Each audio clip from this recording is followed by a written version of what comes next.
আসসালামু আলাইকুম, কেমন আছেন সবাই? অবশ্যই সবাই ভালো আছেন। তো প্রতিদিনের মতো আজকে একটা নতুন ভিডিও নিয়ে আসলাম। ভিডিওটি ভালো লাগলে অবশ্যই লাইক কমেন্ট শেয়ার করবেন, সাবস্ক্রাইব করবেন, পাশে থাকবেন। তো কোরবানির পর আর মাছ খাওয়া হয় নাই, এই যে প্রথম মাছ খাইতেছি। আরেকদিন খাওয়া হয়েছিল মনে হয়।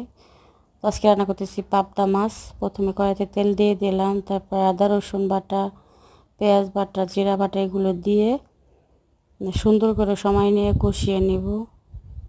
সবাই জানে যে তরকারি মশলাটা যত কষানো হবে ততই ভালো হবে।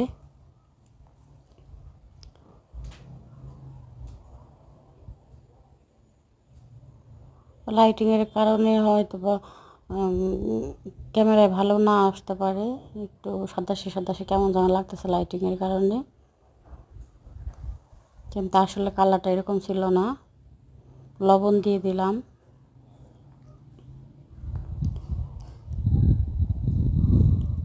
হলুদ,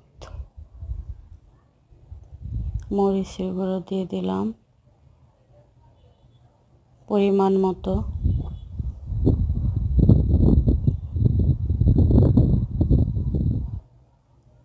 তো পাবদা মাছ কার কার পছন্দ? আমাদের কিন্তু ভালোই লাগে, পাবদা মাছ খারাপ না। কিছু পাবদা মাছ আছে গন্ধ হয়, কিছু আছে ভালো, যেটা বাজারে গেলে চিনে আনতে হয়। মশলাটা কষানো হয়ে গেছে, তো আলু আর বেগুন দিয়ে রান্না করব। তা আলু আর বেগুন কষিয়ে নিতেছি ভালো করে। আলু আর বেগুন কষিয়ে নিয়ে তারপর অল্প পরিমাণে পানি দিয়ে দেবো, বেশি পানি দিব না, কারণ বেশি ঝোল রাখবো না।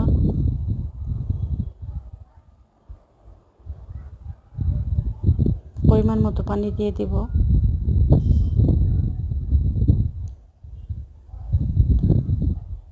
টমেটো অ্যাড করে দিছি, ফ্রোজেন করা কিছু টমেটো ছিল, তো ওখান থেকে অ্যাড করে দিছি। এখন মাছগুলো দিয়ে দিব সুন্দর করে, যাতে না ভেঙে যায়।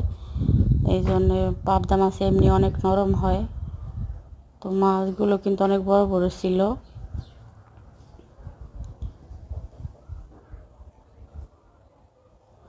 তো জাল করব, জাল করে যতটুকু প্রয়োজন মাখা মাখা ঝোল রাখবো।